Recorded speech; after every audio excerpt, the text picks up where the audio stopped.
Morning, kiddies.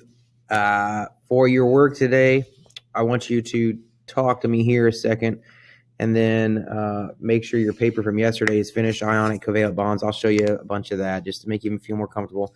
And then I got another dude, probably a chemistry high school teacher that teaches the difference between them two on an ed puzzle. Same kind of stuff I've been telling you, just a different guy telling you, and maybe it'll help cement it in. But remember, this is the last part that we have to do, and it is the hardest part probably, so I'll make it as easy as possible. But just remember, yesterday we were talking about why atoms bond and how, and we needed to know how to make those dot diagrams because it shows us everything. And the two bonds we talked about yesterday were these two, ionic and covalent. In a covalent bond, you have that word co. It means they're going to share electrons. And if you know oxygen and hydrogen, we're only looking at valence electrons here for the most part. So this is the first ring. Valence would be the outer ring. Oxygen has 6. So 1, 2, 3, 4, 5, 6. It wants 2 more to get to that magic number 8. Hydrogen has 1, the red ones, and they want 1 more to get to a full outer ring of 2. So what they'll do is they'll say, hey, you take this, I'll take this. And another one pops in, hey, you take this, I take this. And if you count, oxygen has 8 around its outer ring, hydrogen has 2, and then they'll literally flow around this whole thing and share them the whole time. So that's covalent, that's cooperating to share. Ionic, on the other hand, they will take and give electrons, and they'll become positive or negatively charged, and then they will attract at this electrostatic connection here. So sodium at first only has 1 valence electron. It's in group 11. If you go straight, or group 1, if you go straight up, tells you the group number says I have 1 valence electron. There it is. Chlorine is in group 17. The halogens, it has 1, 2, 3, 4, 5, 6, 7 valence electrons, and it wants 1 to get to 8 to be full. And this says, well, I could get 7. That's too hard. I'll just give it away, and I'll go down a level, and I'll have a full outer ring. So what they do is this one takes it, and it sticks it there, and you got 8 electrons on that full outer ring, and you add an electron, it's negatively charged, your overall total charge becomes negative. Sodium lost it lost a negative, so its overall total charge becomes positive. And once that exchange happens, they're automatically opposite charge, so they just electrostatically stick together there, and they bond. And that's a different type of bond. Okay, those are the two main ones. As far as your paper goes from the other day, let's take a look at that. First, we'll start with ionic. You guys can do all this stuff. If you're having troubles with it, the main part, you probably are having troubles with the valence electrons here. But this, I just put their atomic number. Okay, I'll do one more with you. Fluorine, if you look at ptable.com, is atomic number 9. Okay, it's in group 17. But it has the same number of protons as atomic number. So it has 9 protons. And if you have 9 protons, you also got to have 9 electrons. Valence electrons is outer ring electrons. And if you think about it, it has 9 total. How many would go on the first ring? 2. So if you subtract 2, how many does that leave on that second ring? 7.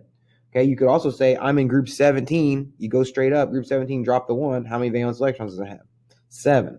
Okay, so you do that, and then you know your dot diagram is going to have 7 dots on it. Beryllium's only going to have 2 dots on it. Chlorine will have 7, sodium will have 1, and so on. Okay, then you went down, and this is kind of what we were looking at. I did a couple of them for you so you could see.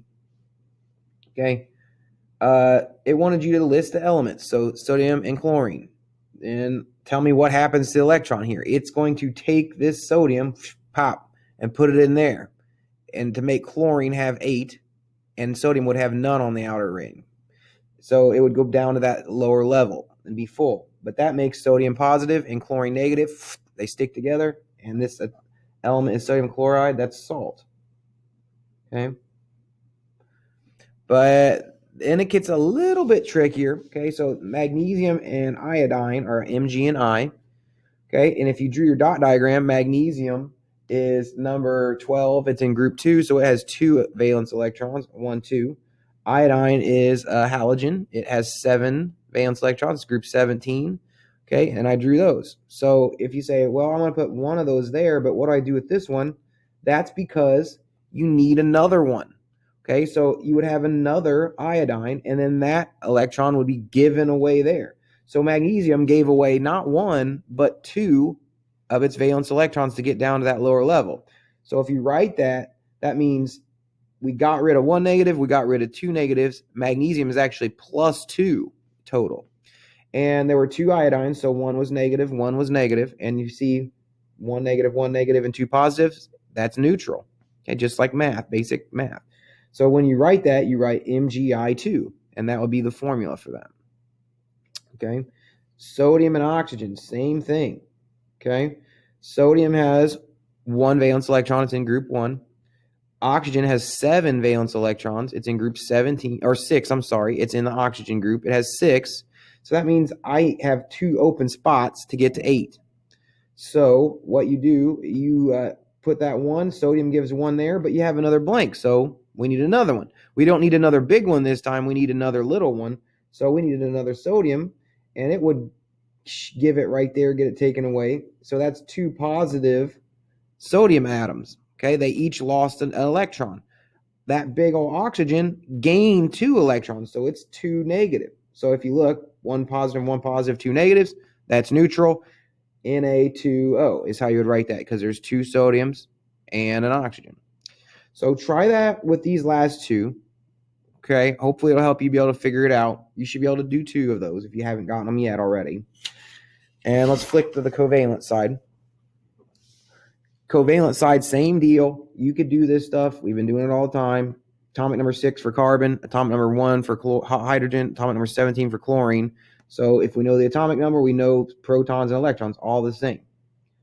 Valence electrons, that's what you did on the other side. That's outer ring electrons. Okay. If carbon atomic number 6, 6 electrons total, 2 on the first ring, 4 on the outer ring. 2 plus 4 is 6. Okay.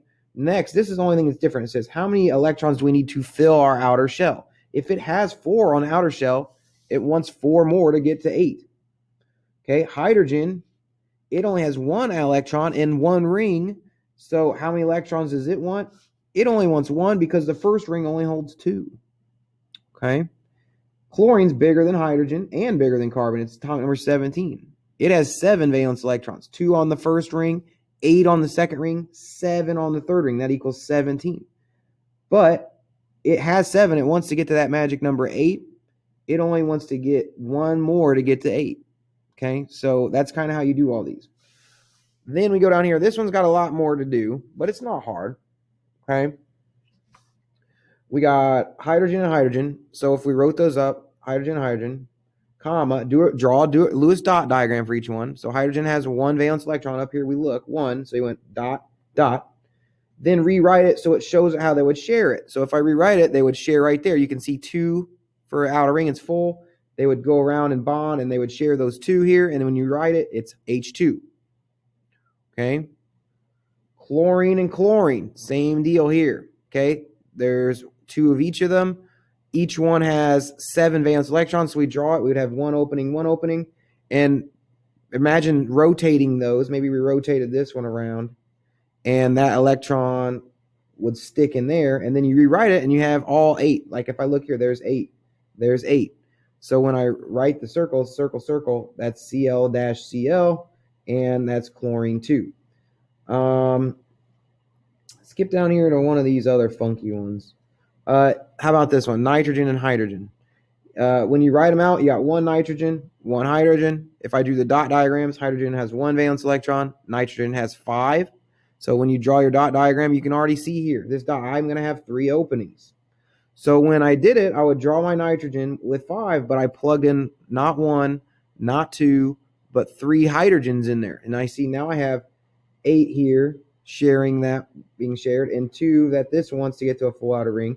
And that's why I drew this circle diagram like this. This is what the covalent bond of NH3 looks like. So if you drew it with lines to draw the bonding, you would be N, H, H, and H. The reason why you do the bonds, the lines, and I'll show you this. Let me do it on the back of the sheet of paper.